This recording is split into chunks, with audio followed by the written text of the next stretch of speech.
guys. What's going on? So, tonight... I got a new face. Yeah, check this guy out. This is cool. It looks awesome. So, you know, he's a demon, so of course... Yep. Just change form and shit. Oh. Me, my hair just gets more ratty, and I'm technically corporeal and shit. Apparently.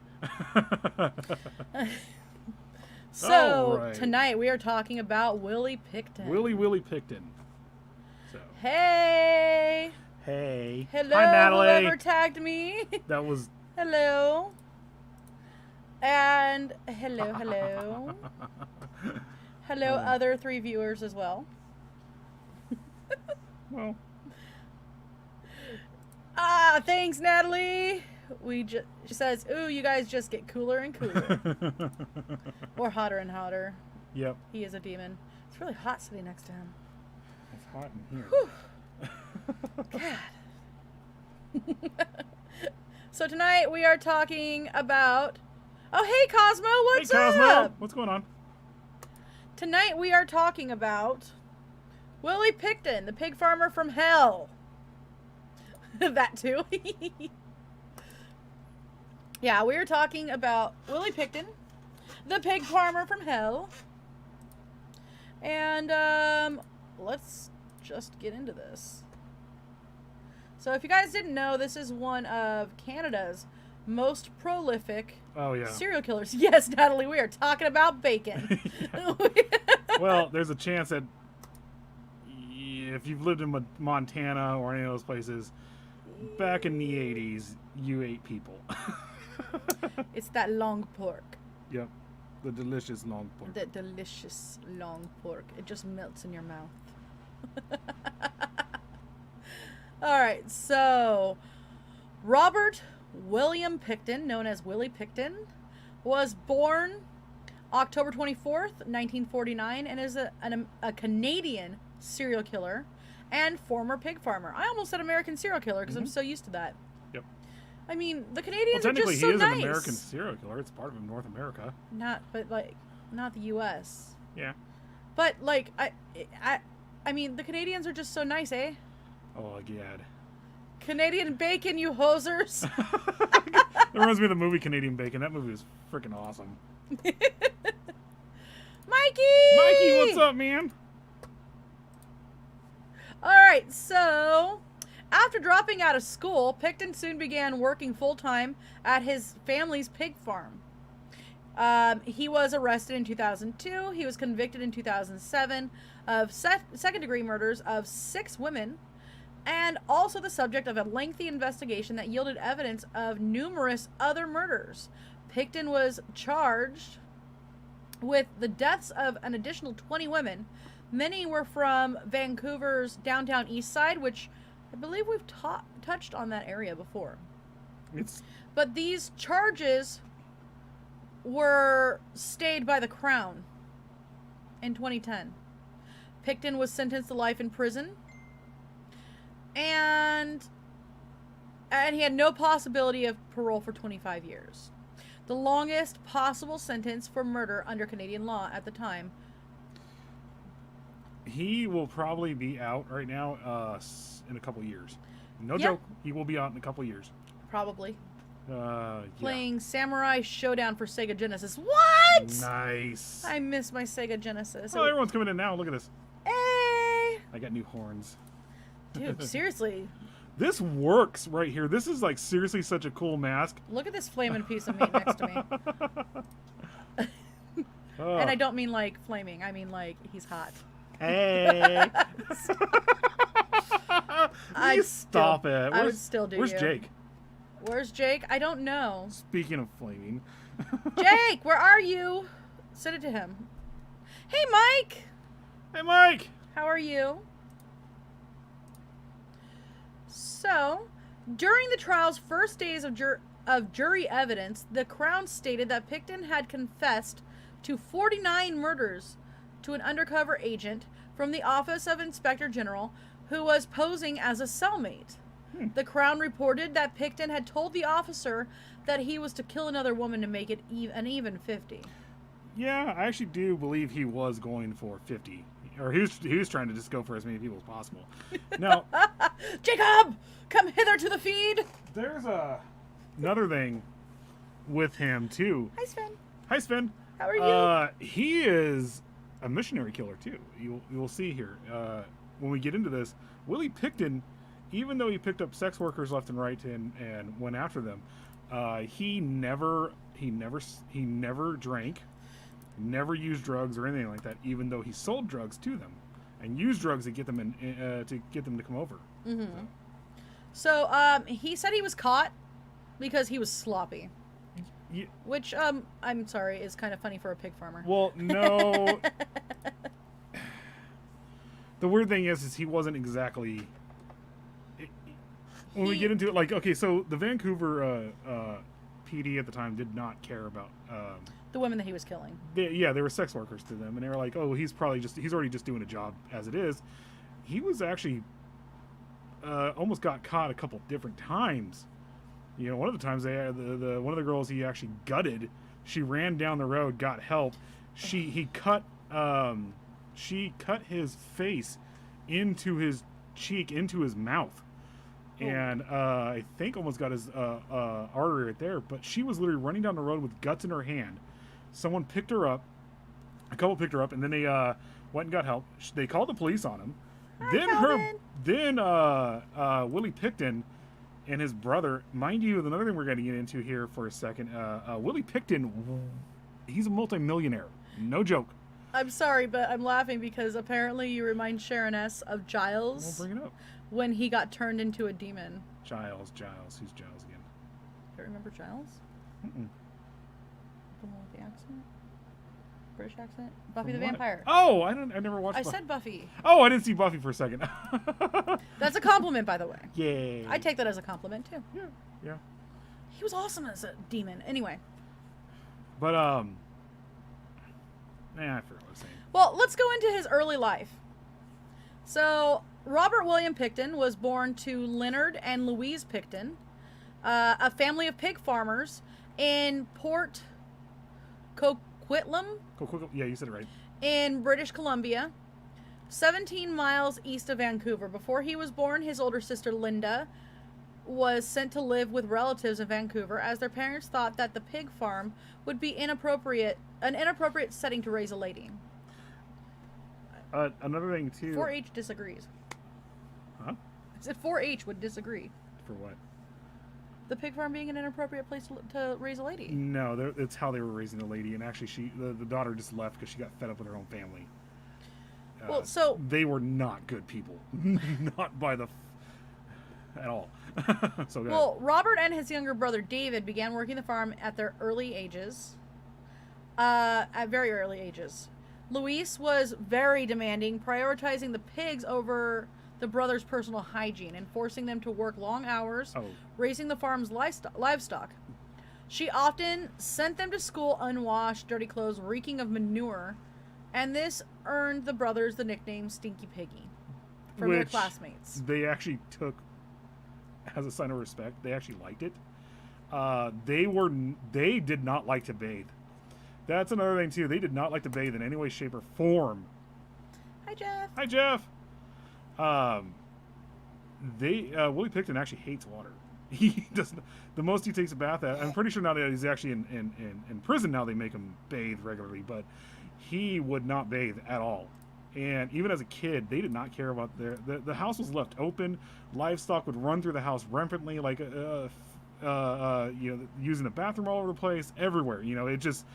And they didn't care. That's just how they lived. And the funny thing is, if you can actually see pictures of where they live, it's actually a really rich area. Their farm is like this big old junkyard, and then around it, it's just rich housing, everything like that. It's insane to watch, to see it. So Pickton was strongly attached to his mother, and had little interaction with his abusive father.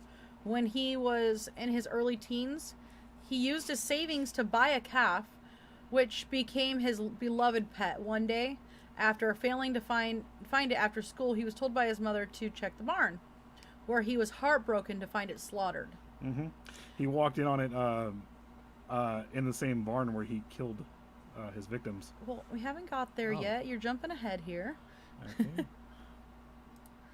Sven says, I used to work on a pig farm as a kid.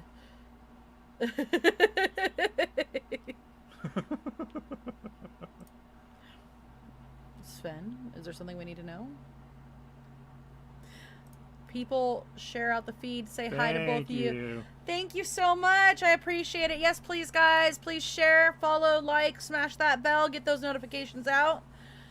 Thank you so much. So, I wonder if that was the trigger point. It might have been. Well, one of them. Well, yes and no. This is what happened when he was a kid. The family, like I said, was rotten to the core. The entire family was. Well, so that's really messed up to be like, go check in the barn. And not even saying like, hey, your dad killed it for food. It was just go check in the barn. Oh, yeah.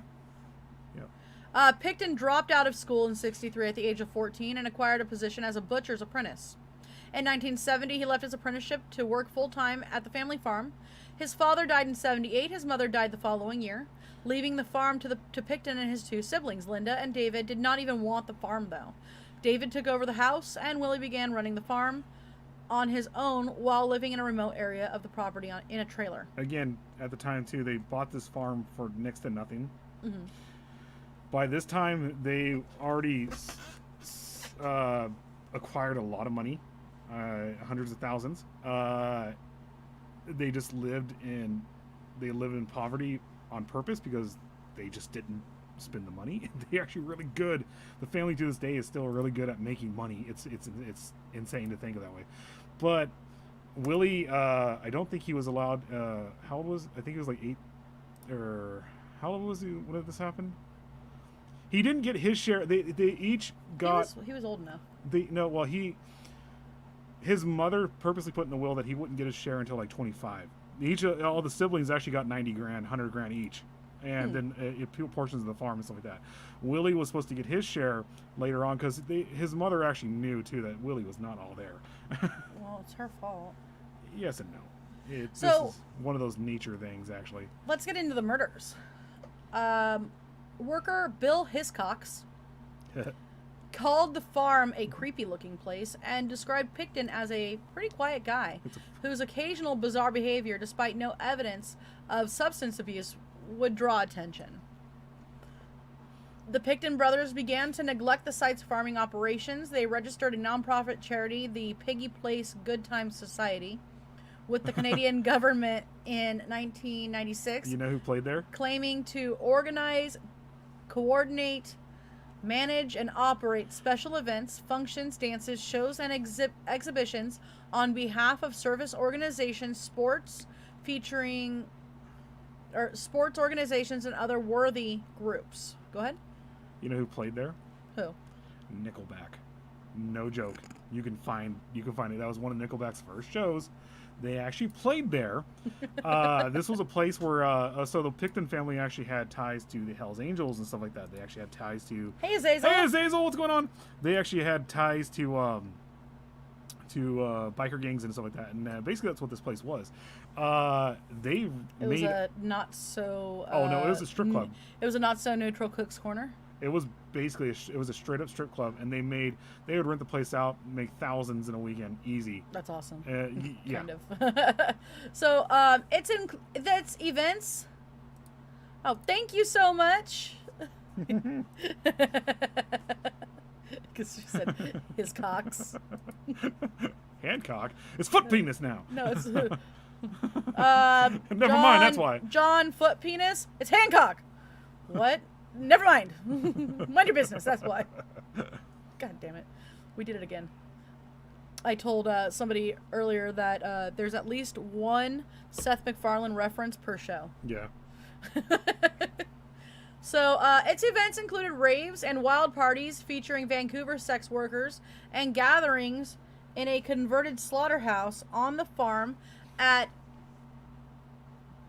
I'm not going to say the address, in Port Coquitlam. It's still there. It's a known place. Okay.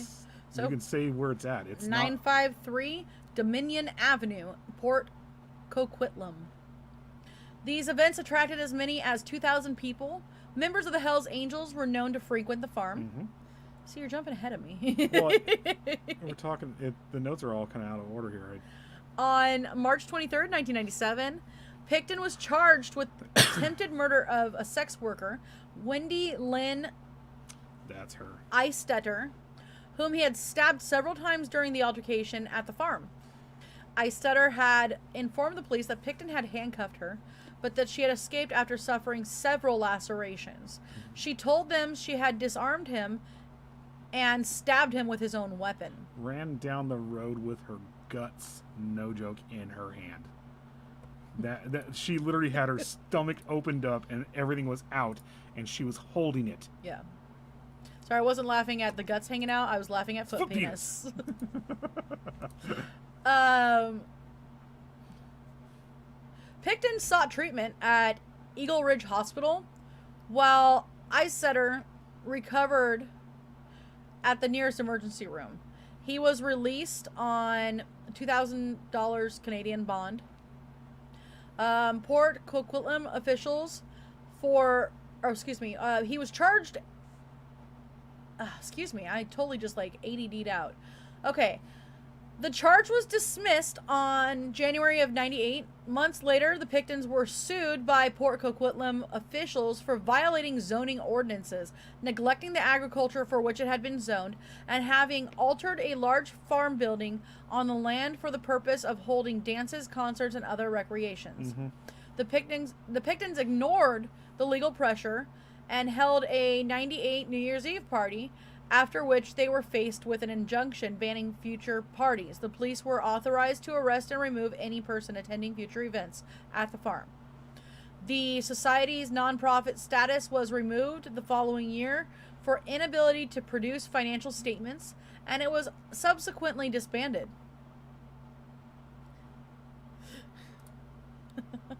Yeah. Little toe dick. A little toad. So, there we go. Over the course of 3 years. Hi, Susan. Hey, Susan, how are you? Over the course of 3 years, Hiscox noticed that women who vanished from the farm eventually went missing. On February 6, 2002, police executed a search warrant for illegal firearms at the property. Robert and David Pickton were arrested, and police obtained a second warrant using what they had seen on the property to search the farm for as part of the BC Missing Women investigations. Personal items belonging to missing women were found on the farm, which was sealed off by members of the joint RCMP Vancouver Police Department task force. The following day, Pickton was charged with weapons offenses. Both the Picktons were later released. However, Robert Pickton was kept under police surveillance. And if you don't know, I will remind you, Robert Pickton is Willy Pickton. Yep. Of course. Hi, Ashley. Hi, Ashley. How are you? Oh, thank you so much. Hey, Sykes, what's up? That's what she's... Why does Frank look like Darth Maul? There is no Frank. There is no Frank. Hexus might look like Darth Maul. Hi, Dustin. How are you? Hi, Dustin. Love it. So, here we go. On February 22nd, Robert Pickton was arrested and charged with 2 counts of first-degree murder in the deaths of Serena Abotsway and Mona Wilson. I would just like to put a warning out there. This is about to get really graphic. Yeah. Looks really scary, but cool. Yay. What's up? So, yeah, I'm going to put a warning out right now. This is about to get really graphic. Wait. Can you put the fun warning up? The awesome warning up? It is also about to get really awesome. Sorry. Here you go. Warning, this video contains super awesome content not suitable for people who don't enjoy super awesomeness. Viewer discretion is advised. I'm also going to put this warning up here. The related content may be disturbing to some individuals. Twosomes. Anyway. What? You know, I invented those back in the dark ages. Wouldn't a twosome just be regular sex? No, it's more involved than that. Let's get graphic. Yeah.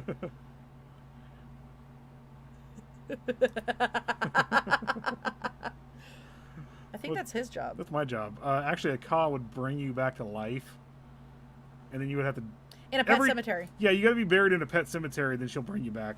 Yep. Yep. We are doing great. How are you? Do you know my friend Devour? I do not. No. But I'm gonna have to go check him out.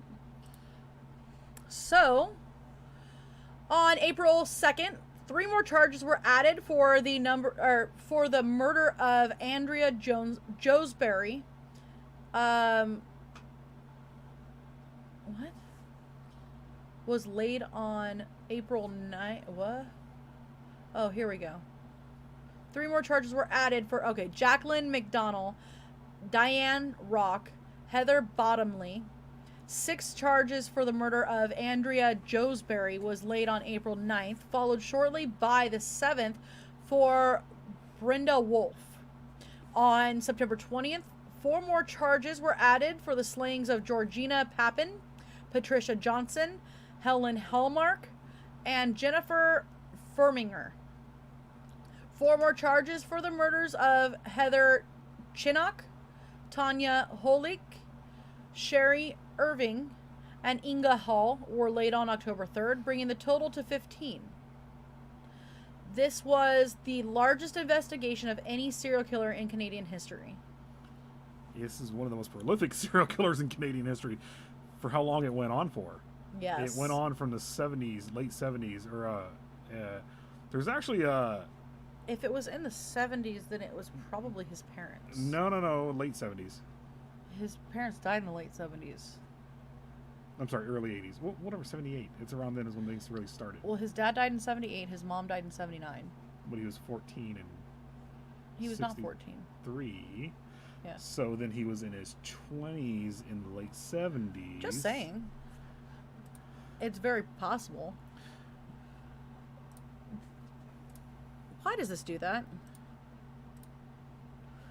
Why does this do that? Anyway. So, but you have to sing it like the Ramones. Right. Okay. In the shadow Need of the more horn. black metal in our In lives. the Shadow of the Horns by Dark Throne. That's what popped in my head right now. Hello, Tyler. Hi, Tyler. Heavenly Bottom. What kind of name is that? I'll have to go back and look at what it was. I'm new. First time meeting you. I follow others like you. Well, thank you so much. Nice. I appreciate it. Well, we're here every Friday. And I believe her name... Mother de la Mort is here every Wednesday. Oh, Heather Bottomley, not Heavenly Bottom. No, I would say it's Heavenly Bottom. But I now. like Heavenly Bottom. Heavenly Bottom. It's a Heavenly Bottom. There now. needs to be somebody named that now. I am now going to be working on a character with a big old booty. I mean, yeah. So on May 26, 2005, 12 more charges were laid against Pickton for the killings of Clara Ellis, Andrea Borehaven, Deborah Lynn Jones, Marnie Frey, Tiffany Drew, Carrie Koski, Sarah DeVries, Cynthia Felix, Angela Jardine, Wendy Crawford, Diana Melnick, and Jane Doe, which, they still haven't figured her out, bringing the total of first-degree murder charges to 27. Which he was only charged for 6. Mm-hmm. He was only convicted of 6 of them. I'm sorry.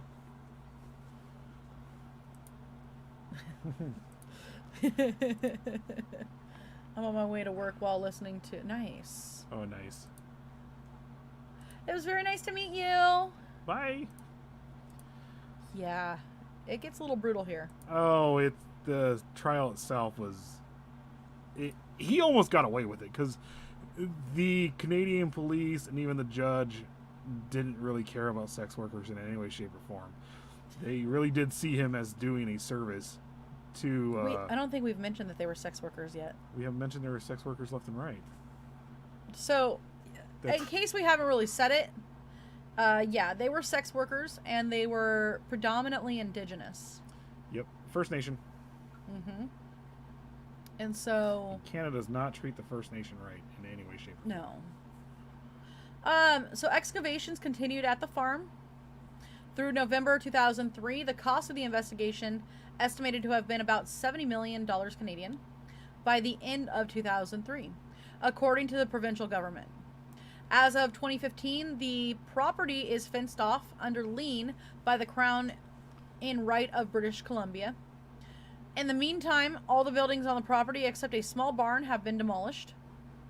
Forensic analysis proved difficult because the bodies have been left to decompose or be eaten by insects and pigs on the farm. Well, during the early days of the excavation, forensic anthropologists brought in heavy equipment, including two 50-foot flat conveyor belts and soil sifters to find traces of human remains. On March 10th, 2004, the government revealed that Pickton may have ground up human flesh and mixed it with pork and sold it to the public. The province's health authority later issued a warning.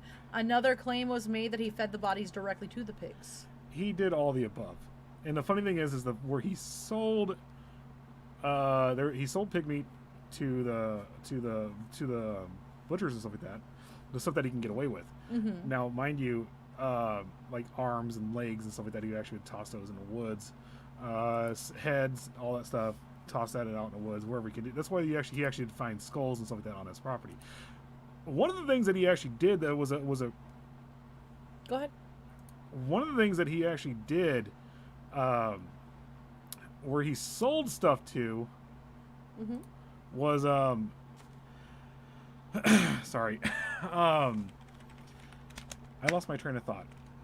I'm sorry. I'm trying to do this real fast. Okay, I really lost my train of thought. Oh my god. One of the places they actually sold places to was like a rendering plant, where they actually made makeup out of the fats and stuff like that. It literally was a scene, practically what would have happened in like a fight club and stuff like that, mm-hmm. where they made fat out of soap they use fat from human bodies to make soaps and stuff like that. So there's also a chance that you're wearing people as makeup, especially back in the 80s. You know, because candy, all that stuff. So there's something I wanted to say here.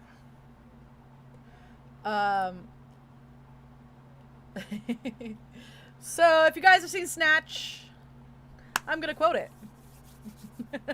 You're always gonna have problems lifting a body in one piece. Apparently, the best thing to do is cut up a corpse into 6 pieces and pile it all together. When you got your 6 pieces, you got to get rid of them because it's no good leaving it in a deep freeze for your mom to discover, now is it? Then I hear the best thing to do is feed them to pigs. You got to starve the pigs for a few days, and then the sight of chopped up body will look like curry to a piss head. You got to shave the heads of your victims and then pull the teeth out for the sake of the piggy's digestion. You could do this afterwards, of course, but you don't want to go sieving through pig shit, now do you? They will go through bone like butter. You need at least 16 pigs to finish the job in one farm, or in one sitting, so be wary of any man who keeps a pig farm. They will go through a body that weighs 200 pounds in about 8 minutes. That means that a single pig can consume 200 pounds of uncooked flesh every minute. Hence the expression, as greedy as a pig. And we're going to go to commercial. And where's the commercial? There we go. This is Mikey from Out of the Ordinary, and you're watching PBDC TV.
When I'm listening to music and getting a little bit of time for some creepy research, I'm always representing with my PBDC merch. What a better way to have a cup of coffee in the morning.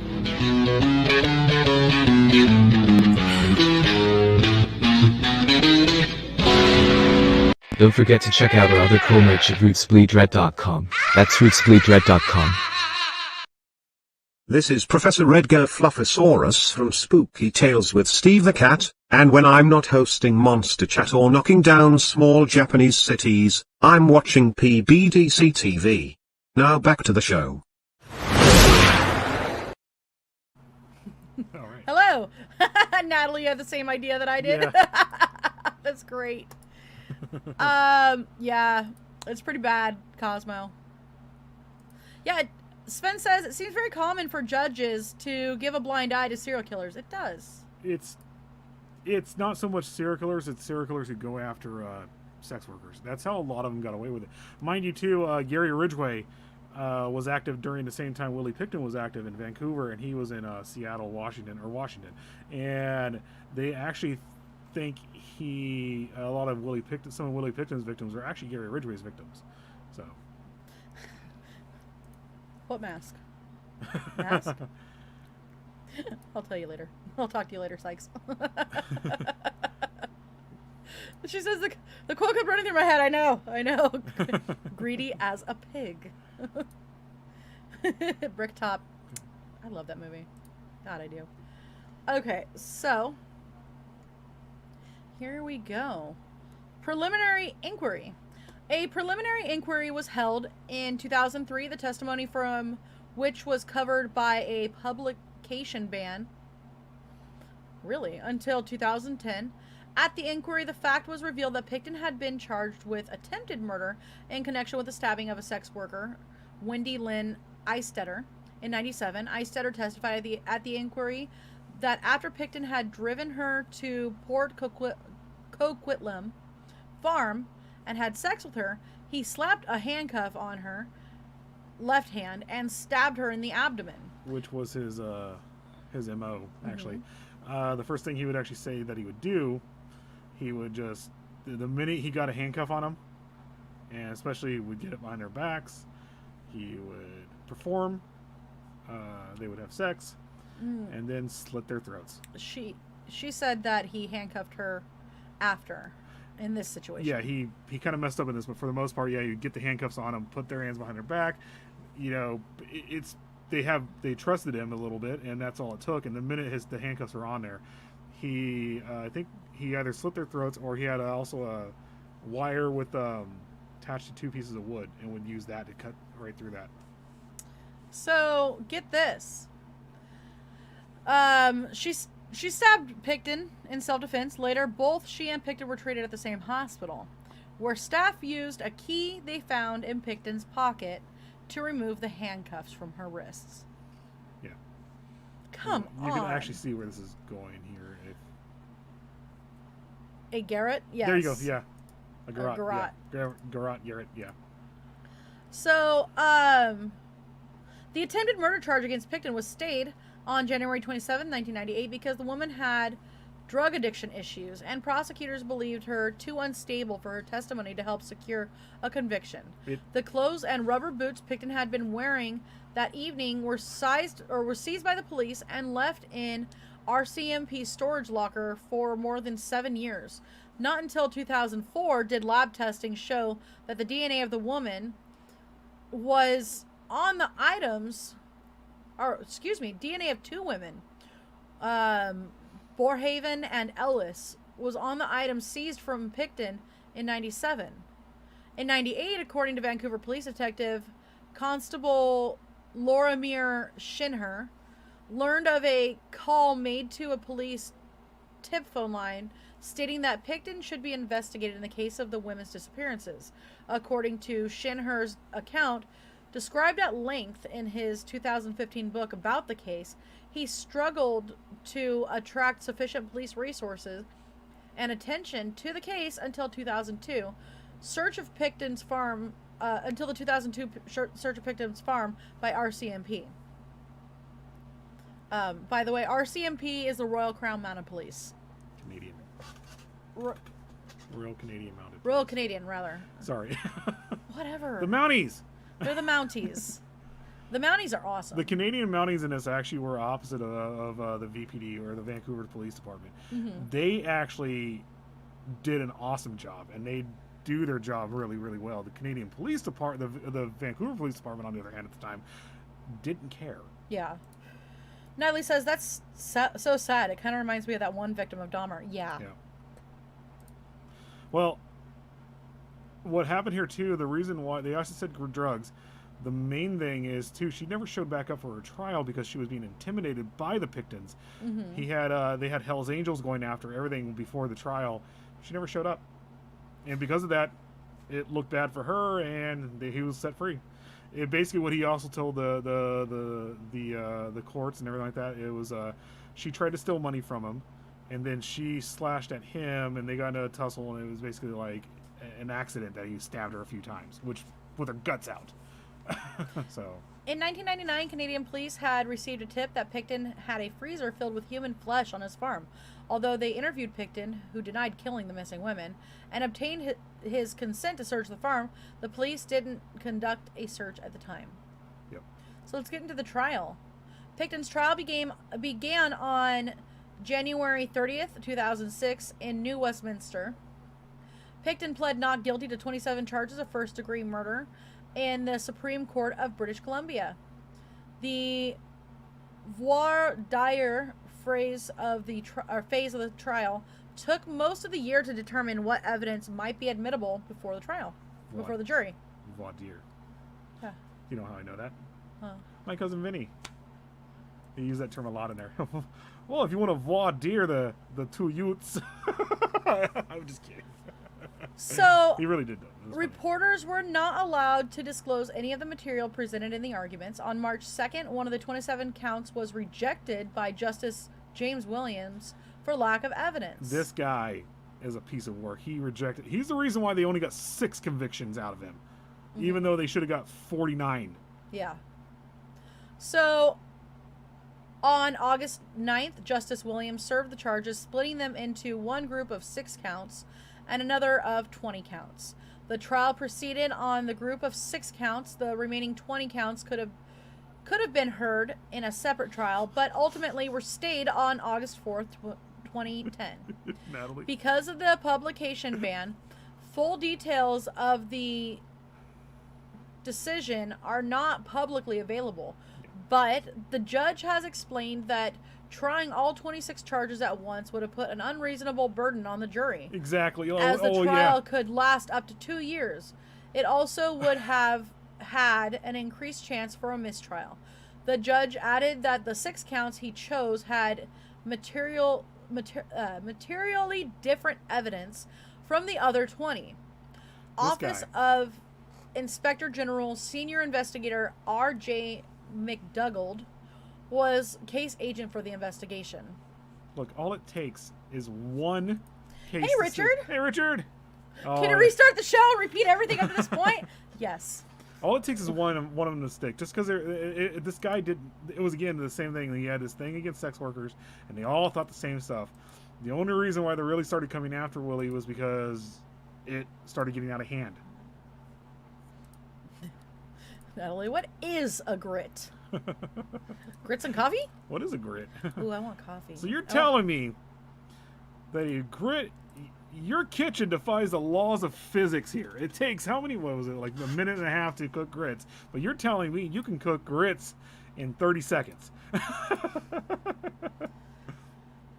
So, the date for the jury trial of the first 6 counts was initially set to start January 8th, 2007, but later postponed to January 22nd. On that date, Pickton faced first-degree murder charges in the deaths of Frey, Abotswe, Papin, Josbury, Wolfe, and Wilson. The media ban was lifted, and for the first time, Canadians heard the detail of what was found during the long investigation. Skulls cut in half, with hands and feet stuffed inside. The remains of one victim found stuffed in a garbage bag. Her blood-stained clothing found in Pickton's trailer. Part of another victim's jawbone and teeth were found besides Pickton's slaughterhouse. the next thing you're about to read, I'm sorry, I laughed my ass off at it. I did. Hold on. You're gonna. It's hilarious. I know. I've read it. A .22 caliber revolver with an attached dildo containing both his victims' DNA. He said, and I quote, he used the dildo as a silencer for the revolver. Sorry. Could you imagine the Canadian, the Royal Mounties just coming out there with a dildo on a gun? So, God. In a videotaped recording played for the jury, Pickton claimed to have attached the dildo to his weapon as a makeshift silencer. Sorry. So, I hear that many officials were at this pig farm party. They were. And that's the true reason why they A lot of the trial. a lot of the officials actually came to the bar all the time, to the strip club, and Canadians murder? I thought they drank beer and played hockey. oh no, That's no, true. they murder you in a very passive aggressive way. Eh, They backseat drive the entire way of murdering you. eh. But I can make these jokes. My grandpa's Canadian. you could imagine though how some of the ways he killed these women with that gun. Mm-hmm. So, as of February 20th, 2007, the following information has been presented to the court. During Pickton's trial, labs staff testified that about 80 unidentified DNA profiles, roughly half male and half female, have been detected on evidence. The items police found inside Pickton's trailer: a loaded .22 revolver with ammunition, with a dildo over the barrel and one round fired. It was boxes loaded. of It was loaded. .357 Magnum handgun ammo, It wasn't firing blanks. night vision goggles, 2 pairs of faux fur lined handcuffs, a syringe with 3 milliliters of blue liquid inside, and Spanish fly, the aphrodisiac. Jesus Christ, man. Sharon S. said, a dildo silencer isn't very passive, just aggressive. I don't know. I don't know. They're Canadians. They'll find a way to make it passive aggressive. We still have the grits going on. Well, there are instant grits, quick grits, 5-minute grits. If we're talking about gritology. Instant grits. Ain't no self-respecting Southerner that makes instant grits. Canadian serial quote, sorry, but I gonna kill you now. My grandfather was Canadian. Great-grandfather was Canadian. I find this totally believable. Right. Yeah, True. They're just gonna backseat drive the entire way. It of doesn't killing you. shoot blanks. Kiss my grits. So, the next item was a videotape of Pickton's friend, Scott Chubb, saying Pickton had told him a good way to kill a female heroin addict was to inject her with windshield washer fluid. A second tape was played for Pickton in which an associate named Andrew Bellwood said Pickton mentioned killing sex workers by handcuffing and strangling them, then bleeding and gutting them before feeding them to pigs. Photos of the contents of a garage can found in Pickton's slaughterhouse, which held some remains of Mona Wilson. Yep. Eh. Don't forget the eh. Oh my god, right? Yeah, this is about to get even more brutal, guys. I told you it was happier than Columbine.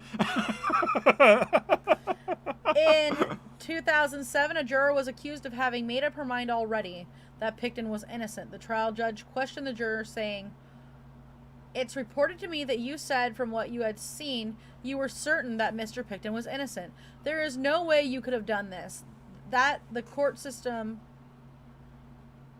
had already arrested the wrong guy."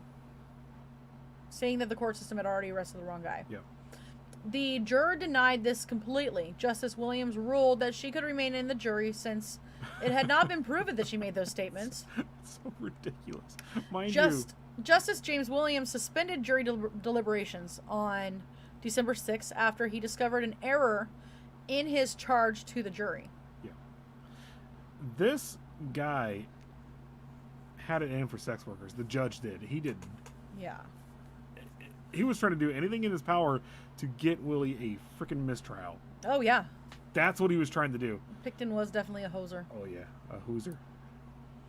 What are these hosers doing? No way. They just wanted to watch the hockey game. Yeah. So, Justice James Williams suspended deliberations on December 6, 2007 after he discovered an error in his charge to the jury. Earlier in the day, the jury had submitted a written question to Justice James requesting clarification of his charge, asking, are we supposed to say yes, i.e. find Pickton guilty, if we infer the accused acted indirectly? On December 9th, 2007, the jury returned a verdict that Pickton was not guilty on 6 counts of first-degree murder, but is guilty on 6 counts of second-degree murder. A second-degree murder conviction carries a punishment of a life sentence with no possibility of parole for a period between 10 to 25 years, to be set by the trial judge. On December 11th, after reading 18 victim impact statements, British Columbia Supreme Court Judge Justice James Williams sentenced Pickton to life with no possibility of parole for 25 years, the maximum punishment for second-degree murder, and equal to the sentence which would have been imposed for a first-degree murder conviction. Mr. Pickton's conduct was murderous and repeatedly so. I cannot know the details, but I know this. What happened to them, the victims, was senseless and despicable, said Justice Williams in passing the sentence. So now we're going to get to Court of Appeals. Yeah, Natalie says blackmail. It was more probably along the lines of intimidation. Yeah. Especially with their ties and the fact that the Picktons have millions. Makes you wonder if this judge was one of the guests of those parties. Yeah. Oh, more than likely was. This is all. This is a big thing here. When in doubt, just say yes. What is that smoke smell? Is that you? I don't know. Do you smell like smoke? Are you sizzling right now? It's something from outside. I hope. He might be sizzling, guys. So, the BC Court of Appeals rendered judgment in June 2009 on 2 appeals, one brought by the Crown prosecution and the other brought by the defense. Crown appeal on December 7th, 2008, God, I can't read today. Attorney General filed an appeal in the British Columbia Court of Appeals against Pickton's acquittals on first-degree murder charges. The grounds of appeal relate to a number of evidentiary rulings made by the trial judge, certain aspects of the trial judge's jury instructions, and the ruling to sever the 6 charges Pickton was tried on from the remaining 20. Some relatives of the victims in the case were taken back by the announcement of the Crown appeal, especially because Attorney General Wally Opal had said a few days earlier that the prosecution would likely not appeal. Although Pickton had been acquitted for the first-degree murder charges, he was convicted of second-degree murder and received the same sentence as if he were charged with first-degree murder. The relatives of the victims expressed concern that the convictions would be jeopardized if the Crown argued that the trial judge had made errors. Opposition critic Leonard Krog criticized the Attorney General for not having briefed the victims' families in advance. Opal apologized to the victims' families for not informing them of the appeal before it was announced to the general public. He also said that the appeal was filed largely for strategic reasons in anticipation of an appeal by the defense. The prosecution's rationale was that if Pickton appeals his convictions, and if the appeal is allowed, resulting in a new trial, the prosecution will want to hold a new trial on the original 26 charges of first-degree murder. But the Crown would be precluded from doing so unless it had successfully appealed the original acquittals on the first-degree charges and the severance of the 26 counts into the group of 6 and one group of 20. Under the applicable rules of court, the time period for the Crown to appeal expired 30 days after December 9th, when the verdicts were rendered, while the time period for the defense to appeal expired 30 days after December 11th, when Pickton was sentenced. That is why the Crown announced the appeal first, even though the Crown appeal is intended to be conditional on the appeal by the defense. If the defense had not filed an appeal, then the Crown would have withdrawn its appeal. That's complicated as shit. Natalie, Yeah. Sounds like Natalie says So, it's the roast. Guys, I cooked the world's tiniest roast today. It's like this big. no. What the hell? Sounds like they were dropping the ball everywhere. This is actually where you get conspiracy theories coming in here, because this is where a lot of people actually think, because of what everyone is saying here, all of you see it, that more than likely a lot of officials were going to this bar, and especially the fact that the Picktons they're multimillionaires. It almost sounds like they were turning a blind eye to stuff on purpose, because maybe he might have been allowed to do that, to go out and kill sex workers and stuff like that. So, we're gonna end it off here. You know what? Let me go into the defense appeal real fast. I think we're pretty much done here. No, we can, because we have a lot to do on Sunday with it. So, look. Yeah. We have a lot more than I thought. So let's go into the defense appeal, and then we'll start Sunday with decisions of the Court of Appeal. So, defense appeal on January 9th, 2008, lawyers for Pickton filed a notice of appeal in the British Columbia Court of Appeals, seeking a new trial on 6 counts of second-degree murder. The lawyer representing Pickton on the appeal was Gil McKinnon, who had been a Crown prosecutor in the 70s. The notice of appeal enumerated various areas of which the defense alleged that the trial judge erred.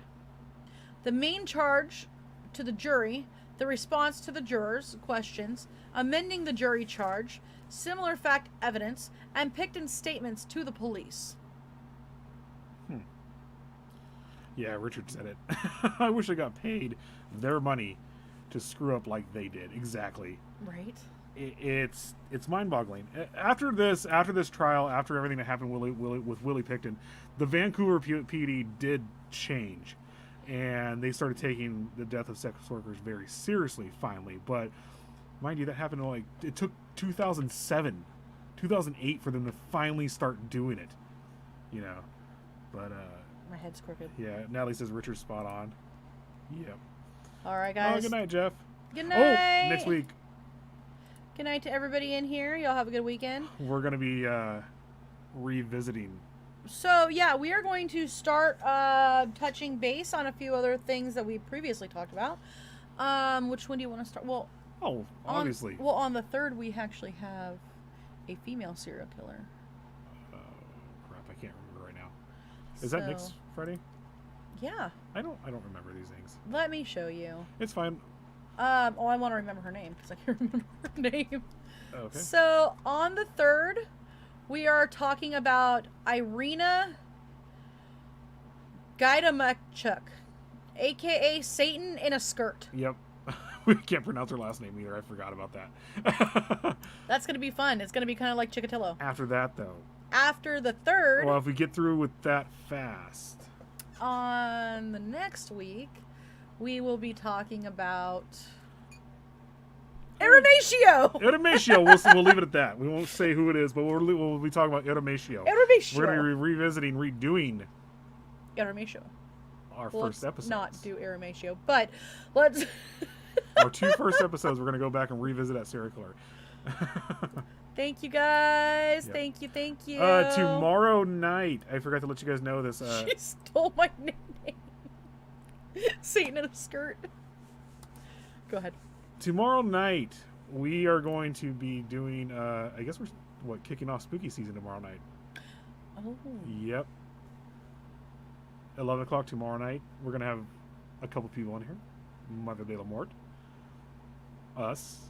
Maybe a couple other people, who knows.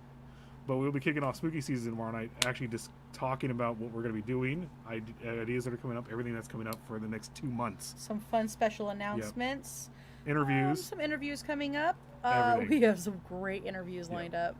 I cannot wait for some of them. But I think that's it. Also, just to remind you guys, on September 20th, Steve the Cat is back. Yay!